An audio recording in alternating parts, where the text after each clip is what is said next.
오늘 우리에게 주신 하나님의 말씀은 야고보서 5장 7절로 11절 말씀입니다. 우리 신약성경 375쪽에 있습니다. 야고보서 5장 7절로 11절 말씀을 제가 봉독하겠습니다. 그러므로 형제들아, 주께서 강림하시기까지 길이 참으라.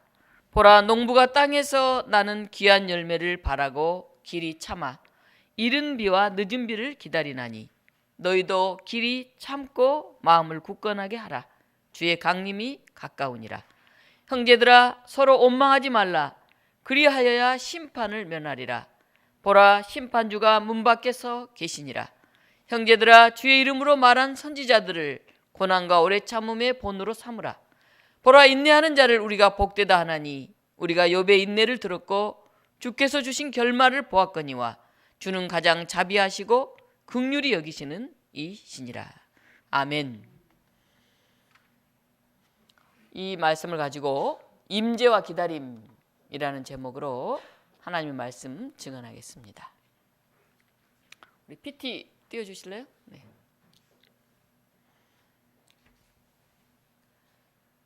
만약 내가 4시에 온다면 난 3시부터 행복해지기 시작할 거야.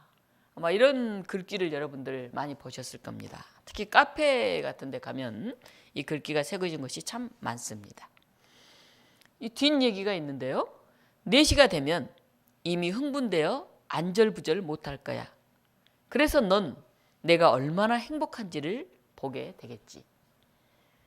이 말은 다음 장면 생텍쥐페리의 어린 왕자에 나오는 그런 이야기입니다. 여우가 왕자에게 하는 말이에요.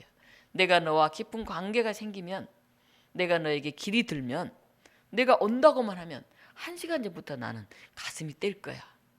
그리고 4시가 가까워지면, 그 시간이 되면 나는 너무너무 설레고 행복해 있는 모습을 너는 보게 될 거야. 이렇게 말을 합니다. 이런 기다림이 있는 사람은 어느 하루를 다른 날과 다르게 만들고 어느 한 시간을 다른 시간과 다르게 만들어가는 그런 사람들입니다. 그런데 오늘날 현대인들은 기다림을 잃어가고 있습니다. 그저 그렇게 조급한 일상을 아둥바둥 살아가는지 모르겠습니다. 서로에 대한 그런 믿음, 그런 신뢰도 없이 혼자서 또는 고작해봤자 가족끼리 그렇게 살아가는 세상은 한편은 두려움과 불안이 가득합니다. 나는 열심히 살고 우리 가족은 괜찮은데 언제 어디서 어떤 불안이 우리의 안전을 깨뜨릴지 알 수 없는 상황에 있기 때문에 그렇습니다. 그러나 우리가 믿는다고 하면, 믿음을 가지고 산다고 하면 그것은 기다림의 길을 걷는 그런 사람들입니다. 하나님의 나라의 순례길에서 그 나라를 보면서 그 때를 기다리면서 정성을 다하는 사람들, 이런 사람들이 믿음의 사람들입니다. 오늘 대림절 셋째 주일 우리 가운데 오신 주님을 축하하면서 또 다시 오실 주님을 기다립니다. 이 기다림의 시간이 우리에게 얼마나 큰 축복인지 모르겠습니다. 예수님이 우리 가운데 오신다고 하니 우리의 마음이 지금부터 행복해졌으면 좋겠습니다. 예수님을 기다리는 오늘은 다른 날과 달라졌으면 좋겠습니다. 예수님이 오시는 그 시간은 다른 시간과 다른 특별한 시간이 되었으면 좋겠습니다. 우리가 어린 나이 때는 성탄절이면 그렇게 즐거웠는지 몰라요. 뭘 준비를 하고 그날은 무슨 축제고 이랬는데 이제 나이가 들고 세파에 시달려가면서 어느덧 성탄절이 그렇게 설레임으로, 그렇게 기다림으로 가득하지 않는 시간들이 되어가지 않나 하는 생각이 듭니다. 기다림에는 시간이 필요하고 기다림에는 인내가 필요합니다. 우리 옛말에 참을 인자가 셋이면 살인도 면한다는 격언이 있어요. 참고 참으면 살인할 것도 안 한다는 거죠. 우리 심리 상담가들이 이제 화 다스리기 이런 훈련을 시키는데 우리가 살다 보면 분노가 확 일어날 때가 있잖아요. 최근에도 모 변호사가 아내를 그냥 이렇게 죽인 그런 사건이 신문에 실렸더라고요. 그게 지식인이고 법을 그렇게 다 아는 사람이 자기의 화를 확 올라오는 거를 참을 수 없는 순간적으로 이렇게 아마 폭발했으리라 생각을 합니다. 그래서 상담가들이 그래요. 분노가 확 올라오면 그때 바로 확 말을 하거나 행동을 하지 마라. 확 올라오면 자기 화를 보면서 참아라. 숨을 크게 3번 쉬어라. 하나, 둘, 셋. 마음속으로 이렇게 숨을 쉬면서 자기를 눌러라 이렇게 얘기를 합니다. 오늘 베드로 우리가 야고보서의 5장 7절로 11절 보면 참으라라고 하는 그런 동사가 6번이나 나오고 있어요. 6번. 3번만 참아도 살인을 면한다고 하는데 6번을 참으면 어떻게 될까요? 참으라, 인내하라. 그 말을 다른 말로 하면 때가 되기를 기다리라 하는 뜻입니다. 누가 참고 인내하고 기다릴 수 있을까요? 그것은 반드시 이루어질 거라고 하는 그 믿음, 때가 이르면 반드시 올 거라고 하는 그 소망이 있으면 우리는 기다릴 수가 있어요. 이런 확신이 있으면 의심과 회의를 우리가 견뎌낼 수가 있습니다. 그리고 시련과 고통을 참아낼 수가 있어요. 그런데 이런 기다림이 힘들어질 때가 있어요. 어떤 때일까요? 그 소망이 이루어질까? 그때 과연 그때가 올까? 그 확신, 그 믿음이 금이 갈 때 우리는 흔들리게 됩니다. 오늘 야고보는 고난 가운데서 확신이 흔들리는 사람들에게 이 농부의 예를 들고 참고 기다리라 하는 이야기를 전합니다. 우리 PT 1번 넘겨주실래요? 농부는 비가 내려 씨앗이 잘 자라고 열매가 맺힐 때까지 인내합니다. 농부는 아무것도 보이지 않는 땅 속에 씨를 뿌리면서 그 안에서 열매를 봅니다. 농부가 씨를 뿌리면 싹이 나고 열매가 맺힌다는 걸 알아요. 이론적으로 아는 것이 아니라 이미 경험했기 때문에 그것을 압니다. 반드시 싹이 나고 열매가 맺힌다. 천재이변만 없으면 그런 확신을 가지고 있습니다. 그래서 농부가 씨를 뿌리는 것은 열매에 대한 확신에 찬 그런 기다림의 행위입니다. 날까 말까 이런 게 아니에요. 그런데 열매가 맺히기 위한 전제가 있어요. 이른 비와 늦은 비가 적당히 와야 합니다. 지금은 뭐 수도가 있고 뭐 이렇지만 당시만 해도 이스라엘은 지중해성 기후예요. 그래서 건기가 있고 우기가 분명하게 나누어져 있습니다. 우기가 시작되는 10월에서 11월 사이에 그 오는 비를 이른 비 이렇게 말합니다. 우기가 끝나고 4월, 5월에 오는 비를 늦은 비 이렇게 말해요.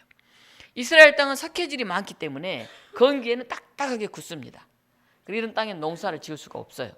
그래서 농부들은 비 오기를 간절히 기다립니다. 그래서 비가 내리면 씨를 이제 뿌려놓고 파종을 했는데 비가 와야 돼요. 그래야 이 땅이 굳어진 땅이 부드럽게 되죠. 그 줄기와 잎사귀가 자라납니다.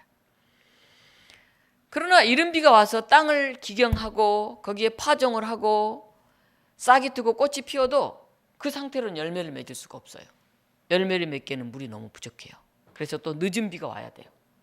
그래서 곡식이 열매를 맺을 수 있도록 촉촉하게 적셔줘야만이 열매를 맺습니다. 그래서 씨 뿌리는 농부들은 인내라고 하는 덕목이 필수적이에요. 근데 비는 사람의 마음대로 할 수 없잖아요. 하나님이 주시는 은혜죠. 내가 씨를 뿌리더라도 이른 비와 늦은 비를 적절하게 하나님이 주셔야만이 열매를 맺을 수 있습니다. 우리는 하나님의 생명의 말씀을 씨앗으로 품고 사는 사람들입니다. 이 말씀이 살아있기 때문에 생명력이 있기 때문에 열매를 반드시 맺습니다. 그래서 그 소망을 가지고 사는 사람은 결코 포기하지를 않습니다. 오늘 야고보서 5장 1절로 6절에 보면 악한 부자 이야기가 나와요. 당시 최강대국이고 최고의 문명을 자랑하던 로마. 그 로마는 마치 이 악한 부자와 같죠. 경고하잖아요. 근데 기독교인들은 당시 가장 잘 나간다고 하는 로마 문명에서 자기들의 구원을 기대하지 않았어요. 그들은 예수 그리스도를 통해 진정한 구원이 있고 참된 행복이 시작된다는 그런 마음을 간직하고 있었습니다. 그래서 그들은 다시 오실 부활의 주님을 기다리면서 완전히 새로운 삶을 살았어요. 당시 로마인들하고 너무 다른 삶을 살았어요. 저 동굴 무덤 카타콤에 숨어 살면서도 그들의 얼굴에 미소가 떠나질 않았어요. 정말 별로 나눌 게 없었어도 그들은 함께 나누고 함께 찬양하고 함께 기도하면서 그런 소망의 삶을 살았습니다. 그 기다림이 너무 강렬했기 때문에 오실 부활의 주님, 그분을 생각하면서 세상의 악한 부자들을 부러워하지 않고 그들을 지배하는 이 로마의 권력, 이 세상 가운데서도, 고난 가운데서도 그들은 소망으로 그것을 견디어냈습니다. 오늘 두 번째, 기다리는 사람은 마음을 굳건하게 확신을 가져야 합니다. 두 번째 장 넘겨주실래요? 8절이죠. 너희도 길이 참고 마음을 굳건하게 하라. 주의 강림이 가까우니라. 마음을 굳게 한다는 건 뭐냐면 확정한다는 뜻이에요. 확정. 마음을 확실하게 한다는 거예요. 이걸 택할까 저걸 택할까 이렇게 갈등하지 않고 하나로 딱 정한다는 거예요. 세상과 하나님 사이에서 갈팡질팡해서는 안 된다는 거예요. 비록 당장 보이지 않지만 눈에 보이는 것만 치중하다 보면 미래에 그 큰 소망이 없다는 거예요. 분명한 가치관을 가지고 삶의 방향을 정확히 하고 인내하면서 그 길을 매진하라고 합니다. 7절에 농부가 하나님의 창조 질서에 순응하면서 결실과 추수를 기다리듯이 세상에서 시련을 겪으면서 하는 우리들도 주님이 다시 오심을 바라보면서 하나님의 뜻을 따라 인내하며 살라고 그렇게 권면합니다. 이 7절은 그리스도인 전체를 가르치는 거예요. 그런데 오늘 8절, 너희도 길이 참고 이렇게 말합니다. 여기서 말한 너희는 이 사도 야고보의 서신을 읽는 특별한 공동체 구성원을 강조하는 거예요. 예를 들면 독립문교 너희들도, 세상 모든 사람들이 농부처럼 그렇게 비를 기다리는데 바로 여러분들도 마음을 확정하라, 그렇게 얘기를 하는 것입니다. 우리가 부활하신 주님이 다시 오심을 기다리는 자세는 두 가지가 있습니다. 하나는 그 금방 오지 않아요. 하나님의 나라가, 그 부활의 주님이. 그래서 언제 올지 모르는 아주 아늑하고 더디게 그렇게 느껴지기 때문에 우리가 인내하면서 기다릴 수밖에 없습니다. 근데 또 하나가 있습니다. 부활하신 주님은 언제 어디서나 계시는 분이기 때문에 이미 우리 안에 임재하고 계시다, 그렇게 믿는 거예요. 그래서 이 믿음이 깊을수록 우리 안에 이미 임재해 계시는 주님을, 성령으로 함께 하시는 주님을 우리가 더 가까이서 느낍니다. 그래서 우리가 온전한 믿음을 가지고 산다고 한다면 이미와 아직 그 아슬아슬한 현실 사이에 사는 사람들이 바로 그리스도인들입니다. 우리가 이미 오신 주님, 우리 가운데 계신 주님을 염두에 두면 우리는 현실의 고통이나 불만이나 슬픔이나 환난 가운데서 나와 함께 하시는 주님을 생생하게 느낄 수 있어요. 십자가의 주님을 느끼고 그 언젠가 내가 기도 속에 나에게 다가오셨던 그분을 느끼고, 그래서 오늘 내 가슴이 뜨거워지는 것을 우리가 알 수가 있습니다. 그런데 우리가 이제 오실 주님, 그 아직 안 오신 그분을 우리가 기다리면서 염두에 두면서 산다면은 지금은 세상이 이렇지만, 아직은 불의가 많지만, 아직은 고통이 많지만, 아직은 힘이 들지만 결국 그날에 우리는 이 고난을 이기면서 승리할 수 있을 거라고 하는 그런 확신을 가지고 살 수가 있습니다. 오늘 세 번째, 넘겨주실래요? 서로 원망하지 말라, 그렇게 말합니다. 오늘 9절입니다. 형제들아 서로 원망하지 말라. 형제들에도 서로 원망을 합니다. 원망은 어디서 나올까요? 첫째는 하나님이 섭리하신다는 것을 신뢰하지 못하는 데서 나와요. 하나님의 나라와 그 평화가 반드시 이루어질 것을 믿지 못하기 때문에 자기가 생각한 대로 이루어지지 않으면 불평하고 원망합니다. 심지어는 자기 자신을 막 미워해요. 세상이, 내 자신이 이렇게. 두 번째는 자기중심적이고 이기적으로 생각하기 때문에 자기에게 유익이 되지 않거나 이게 나에게 좀 해를 끼치는 것 같다, 이런 생각하는 사람을 보면 원망이 막 나와요. 원망을 넘어서 막 보복하고 싶은 그런 마음이 생기기도 합니다. 그런데 이런 마음에는 자기보다 고난을 좀 덜 받는 사람, 자기보다 잘 나가는 사람을 향한 한편의 부러움, 한편의 미움, 이런 시샘들이 섞여 있는 미묘한 마음들이 있습니다. 사람은 기본적으로 자기중심적이기 때문에 자기의 이익을 중시하면 할수록 불평을 하면서 남을 헐뜯거나 막 비판을 하게 됩니다. 서로 그러다 보면 아수라장이 되거나 싸움판이 되죠. 만일 서로 물고 먹으면 피차 멸망할까 조심하라. 갈라디아서 5장 15절에 그렇게 나와 있습니다. 우리 다음 장 한번 넘겨주실래요? 네, 함께 우리 읽어보겠습니다. 네, PT 넘겨주세요. 우리 마태복음 7장 1절로 2절 말씀 같이 한번 읽어보겠습니다. 비판을 받지 아니하려거든 비판하지 말라. 너희가 비판하는 그 비판으로 너희가 비판을 받을 것이요 너희가 헤아리는 그 헤아림으로 너희가 헤아림을 받을 것이니라. 또 누가복음 6장 37절에 이렇게 쓰여 있습니다. 같이 우리가 읽어보겠습니다. 너희 하나님의 자비로우신 같이 너희도 자비로운 자가 되라. 비판하지 말라. 그리하면 너희가 비판을 받지 않을 것이요 정죄하지 말라. 그리하면 너희가 정죄를 받지 않을 것이요 용서하라. 그리하면 너희가 용서를 받을 것이요. 야고보는 이러한 예수님의 말씀을 단순하게 믿음의 형제들을 서로 원망하지 말라 그렇게 표현하고 있습니다. 우리가 가족들 안에도 서로 속상함이 있잖아요. 형제들 간에도 서로 얼굴을 또 안 보고 사는 사람도 있잖아요. 친척들 간에는 더 말할 필요가 없잖아요. 교우들 안에도 물론 그런 마음이 있죠. 뭐 그렇게 온수같이 지내진 않아도 왠지 모르게 불편하게 또 불만이 우리 안에 있을 수 있습니다. 근데 오늘 야고보는 믿음의 형제들을 서로 원망하지 말라. 서로 미워하지 말라. 그런 얘기를 합니다. 불평 불만을 품고 우리가 사회생활하면 자기도 마음이 불편하고 이웃에게도 피해가 가요. 신앙생활과 교회생활도 마찬가지죠. 오늘 우리가 오시는 주님을 기다린다고 할 때 아까 여우가 왕자에게 말한 1시간 전부터 가슴이 뛰고 설레이고 그 시간이 다가오면 막 행복이 넘치는 그런 기다림 우리에게 있었으면 좋겠습니다. 우리가 웃음과 평강과 행복을 주실 주님을 기다린다는 성도들이 서로 불평하고 비판하고 원망하고 있다고 한다면 그것은 오시는 주님을 진심으로 기다리는 자세가 아닙니다. 오늘 마지막 기절인데요. 우리 네 번째, 욥의 인내를 통해 배웁시다. PT 띄워주실래요? 예. 동방의 의인 욥은 사탄에 의해 온일 모를 시험을 당합니다. 재산도 자녀들도 다 잃었어요. 자신은 병에 걸렸어요. 기아장으로 막 몸을 빡빡 긋는 정말 불쌍한 그런 신세가 됐어요. 그 아내가 그 모습을 보고 너무너무 속상해서 오죽했으면 하나님을 저주하고 죽으라 그렇게 비난을 합니다. 또 친구들이 찾아와서 야 온인 모를 일이 어디 있겠느냐 생각을 한번 해봐. 너는 동방의 의인이라고 그랬고 그렇게 하나님을 섬기고 그렇게 이웃을 나누고 했지만은 뭔가 내가 모르는 그런 너 죄가 있어서 그런 거 아니겠니? 생각을 한번 해봐. 계속 그렇게 얘기를 합니다. 욥이 너무 괴로워요. 정말 자기는 최선을 다해서 열심히 살았고 특별히 자기가 잘못한 게 없는 것 같은데 왜 이렇게 큰 고난을 당하는지 알 수가 없었어요.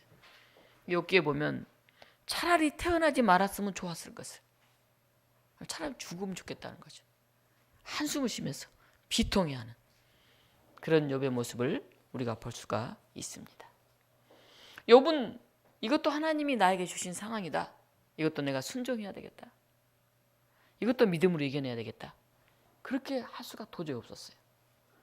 이 갑작스럽게 닥치는 모든 재산이 다 잃고 자녀들이 다 죽고 사람들이 다 주시하면서 손가락질하는 이 고난을 도저히 이해할 수가 없었습니다. 그리고 욥은 하나님의 의로우심에 대해서 묻고 또 묻고 또 묻습니다. 그리고 마침내 욥도 마음이 상처를 받을 대로 받고 상할 대로 상해서 하나님께 불평과 불만을 터뜨립니다. 다음 장 보실래요?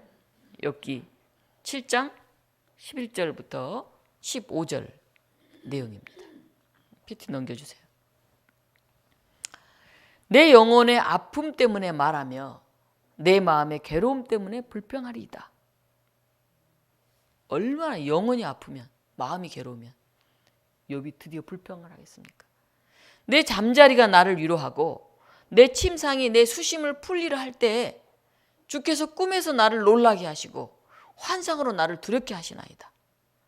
우리가 그러잖아요. 너무 피곤하고 힘들면 오늘 너무 힘든 하루였어. 그래 자자 다 잊자. 푹 잠자고 내일 다시 새롭게 일어나자. 그렇게 얘기하잖아요. 욥이 지금 그래요. 그래서 이제 내 잠이 들면 좀 위로가 되겠지. 하룻밤 새면 이 근심이 좀 풀어지겠지. 그렇게 생각하는데 꿈에도 또 주님이 나타나서 놀라게 하고 막 두렵게 한다는 거예요. 하나님이 꿈속에서도 나를 이렇게 힘들게 하시더라. 얼마나 힘들었으면 얼마나 괴로웠으면 욥이 이렇게 지금 얘기를 하겠습니까? 15절에 욥이 이렇게 말합니다. 이러므로 내 마음이 뼈를 깎는 고통을 겪느니 차라리 숨이 막히는 것과 죽는 걸 택하리라. 이 뼈를 막 깎아내는 것 같은 너무너무 괴로운 이것보다는 차라리 내가 죽어버리는 게 낫겠다. 견디다 못한 욥이 드디어 불평하고 원망하고 항의하면서 하나님께 팍 투털댑니다. 삶이 너무나 버겁게 느껴지는 사람들, 무거운 짐을 지고 허덕이는 사람들이 우리 시대의 바로 욥입니다. 미래가 보이지 않고 너무 억울하게 모든 것을 잃고 이해해 줄 사람 하나 없는 사람들은 욥과 같은 벼랑 끝에 서 있다고 그렇게 느껴집니다. 내 잘못이 아닌데 사기로 인해서 또 내가 열심히 산다고 살았는데 갑자기 그냥 상황이 급변해서 그냥 부도가 나고 그래서 헤어나기 힘들 때 또는 사회 구조적인 문제로 너무나 억울하게 희생될 때 우리는 피폐해지고 막 비명을 지르게 됩니다. 이렇게 살 수는 없어요. 오늘도 하나님께 울며 하소연하면서 애통해하고 비명을 지르는 사람들이 우리 곁에 있습니다. 그들은 믿음이 없어서 그래 이렇게 얘기할 수가 없어요. 여전히 하나님 앞에 서서 하나님을 붙잡고 싶다고 하는 그런 반어적인 표현이에요. 욥이 하나님이 아예 그냥 없다고 생각했으면 하나님이란 말을 꺼내지도 않았을 거예요. 욥이 하나님께 하소연하고 저항하고 때로는 대들고 하는 것도 하나님 앞에 지금 서 있기 때문에 그래요. 욥은 하나님을 부정한 게 아니에요. 하나님은 그런 욥을 아셨습니다. 사실 사탄이 동방이인 욥을 시험해 보겠다고 그러면 욥이 저렇게까지 믿음을 갖지 않을 거 아니냐고 그래서 겪는 정말 이유 없는 그런 고난 아니겠습니까?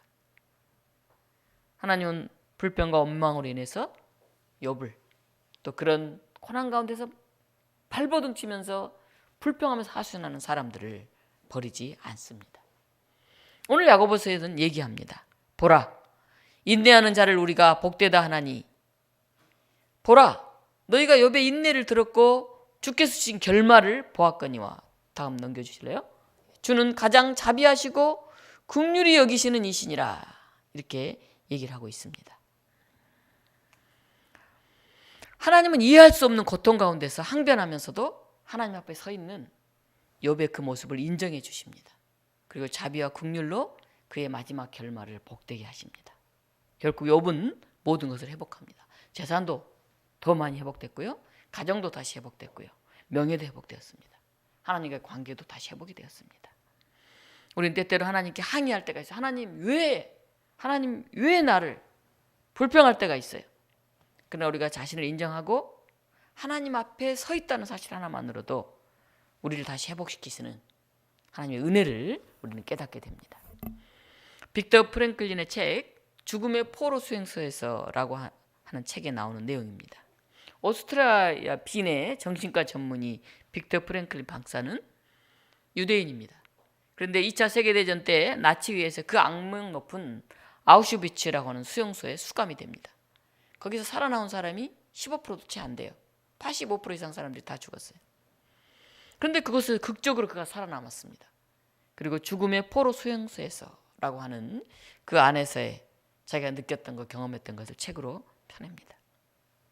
이 포로 수용소에서는 노동을 할 수 있는 사람과 그렇지 못한 사람을 나눕니다. 노동을 못하는 사람, 매일 아침에 한 명씩 끌려나가서 실험실에서 사라지게 됩니다. 매일 아침 많은 유대인 중에서 와보고 눈이 풀린 사람, 삶의 끈을 놓아버렸다고 생각되는 희죽희죽 웃는 이런 사람들, 그런 사람들부터 데리고 나갔습니다. 빅터 프랭클린은 운동장에서 주운 날카로운 그 유리 조각을 가지고 매일 아침 덥수룩한 수염을 면도를 합니다. 제대로 면도가 되겠어요? 깨진 그 유리 조각. 제대로 된 면도기로 해도 쉽지 않는데 막 피도 나고 그러겠죠. 그래서 독일군이 이렇게 와서 보면 그 사람은 수염을 밀려고 애를 쓰고 있어요. 때로는 이렇게 약간 찍히기도 했지만. 그래서 저 사람은 정말 살고 싶어 하는구나. 저렇게 면도를 하면서 여기서 뭐 피도 나고 딱 보면 알잖아요. 면도기로 한 게 아니잖아요. 그래서 그 의지를 보고 그는 데리고 나가지 않습니다. 빅터 프랭클린은 다른 사람들에게 이렇게 말합니다. 가능하면 매일같이 면도를 하게. 유리 조각으로 면도해야 하는 한이 있더라도 그것 때문에 마지막 남은 빵을 포기하더라도 말일세. 그러면 더 젊어 보일 거야. 뺨을 문지르는 것도 혈색이 좋아 보이게 하는 한 가지 방법이지. 자네들이 살아남기를 바란다면 단 한 가지 방법밖에 없어. 의지를 가지고 뭔가 하려고 하는 그런 것처럼 보이는 거지. 우리 인생에는 참고 견뎌야 할 것들이 항상 있어요. 오늘 본문에서 농부가 자연환경에서 겪는 시련, 선지자가 신앙 때문에 겪는 부당하고 억울한 일, 욥이 겪었던 이유를 알 수 없이 겪은 질병과 시련 등은 우리들의 인생에도 끊임없이 찾아옵니다. 기다림으로 인내하는 사람만이 이 험난한 세상을 이겨낼 수 있습니다. 그 기다림은 그냥 막연하게 앉아서 초점 풀린 그런 눈으로 수동적으로 소극적으로 살아가는 그런 삶이 아닙니다. 마침내 올 그분, 그 나라에 대한 확신을 가지고 1시간 전에, 30분 전에, 10분 전에 그 설레임으로, 그 기쁨으로 확신을 가지고 기다리는 그런 의지와 의욕이 꿈틀대는 그런 기다림을 말합니다. 이른 비와 늦은 비를 기다리는 농부의 목표는 뭘까요? 그건 추수죠. 목표를 가지고 확신을 가지고 꾸준히 그걸 준비하면 기다리는 사람은 좌절하지 않아요. 비가 좀 늦게 와도 좀 덜 와도. 실망했다고 다시 일어납니다. 그들은 마침내 약속된 그 열매를, 그분을 만나게 됩니다. 이 대림절에 다시 오시는 주님을 기다리는 파루시아의 신앙으로 살아갑시다. 마지막 장표 주실래요? 순자는 수신편에서 이렇게 말합니다. 좋은 농부는 홍수가 나도 가뭄이 들어도 밭갈이를 그치지 않는다. 좋은 장사꾼은 손해를 본다 해도 가게 문을 닫지 않는다. 훌륭한 선비는 가난하더라도 도에 게으르지 않는다. 사랑하는 독립묵교 여러분, 우리가 살다 보면 원망이 되고 불평이 나올 때가 많습니다. 그럴 때면 하나님을 붙들고 하나님께 하십시오. 야곱은 야복나루에서 하나님의 사자를 붙들고 밤새도록 씨름을 했어요. 골절될 때까지. 그 씨름을 여러분도 하나님과 하시기 바랍니다. 하나님은 그 모습도 믿음으로 여기시고 자비와 긍휼을 베푸시는 그런 분입니다. 주 안에서 인내하며 힘을 내십시오. 고단한 일상을 복음으로 위로받으십시오. 그래야 마침내 승리의 복된 삶을 누리시기를 주님의 이름으로 축원합니다. 아멘. 이 시간 우리 함께 기도하겠습니다. 주님, 오늘 우리가 주님을 기다립니다. 우리 안에 설레임 있게 하시고 기쁨 있게 하시고 감격이 이어지게 하여 주시옵소서. 우리가 작은 찬양을 통해서, 우리가 작은 몸짓을 통해서 우리 교우들을, 병들어 있는 사람들, 홀로 된 사람들, 안타까움으로 바라보는 그런 우리의 연민과 긍휼과 사랑을 통해서 우리의 가슴에 끊임없는 설레임과 뛴이 있게 해 주시옵소서. 이렇게 고백했으면 좋겠습니다. 매일매일 우리 삶을 유리 조각으로 면도하는 한이 있더라도 의지를 가지고 생명력을 가지고 노력해가는 그 기다림의 모습을 우리가 해보고 있으면 좋겠습니다. 이 시간 같이 오시는 주님을 기다리면서 함께 기도하겠습니다. 하나님, 오늘 우리 가운데 오시는 주님을 기다립니다. 우리가 힘들 때, 외로울 때, 아플 때, 어찌할 수 없을 때, 좌절하고 절망하더라도 주님을 부르고 하나님 앞에 서서 기다립니다. 하나님, 우리 안에 다가와 주시옵소서. 그 오시는 주님이 우리 삶 속에 임하게 하시고, 그 주님이 이 세상을 평안하게 하시고, 그 주님이 마침내 그 하나님의 그 기쁨과 영광의 나라를 우리에게 선물하신다고 하는 그 고백이 우리 삶 속에 이어지게 하여 주시옵소서. 하나님, 우리가 확신을 갖게 하여 주시옵소서. 우리 안에 외로운 이들이 있습니다. 우리 안에 여러모로 힘든 이들이 있습니다. 육신의 질병을 가지고 있는 이들이 있습니다. 하나님, 위로하시고 함께하여 주시옵소서. 심지어는 불평하고 비난하고 좌절하는 이들까지도 하나님 손을 내미셔서 다시 세워주시옵시고 회복시켜 주시옵시고 하나님 얼굴께 서게 하여 주시옵소서. 하나님, 붙들어 주시옵시고 세워주시옵소서. 말씀하시고 함께하여 주시옵소서. 우리는 다가오시는 예수의 이름으로 기도합니다. 생명의 주님, 오시는 주님을 온몸으로 기다릴 수 있게 하여 주시옵소서. 떨림으로, 설레임으로, 간절함으로 우리의 주님을 맞이할 수 있게 하여 주시옵소서. 우리의 눈물이 씻기우고 우리 육신의 질병이 치유되고 우리 가슴에 답답함이 풀리고 그래서 우리가 찬양하며 춤추며 기뻐할 수 있는 그런 복된 성탄이 다가오게 하여 주시옵소서. 오늘 야복강가에서 씨름하는 야곱처럼 고통과 절망 가운데서도 하나님을 붙들고 씨름할지언정 포기하거나 좌절하지 않게 하시고 끝까지 절뚝이며 걷는 그 발걸음 앞에서 새벽이 동토오는 것을 기필코 맞이하게 하여 주시옵소서. 오시는 주님을 설레임으로 기쁨으로 기다리며 감사하며 기도하옵나이다. 아멘.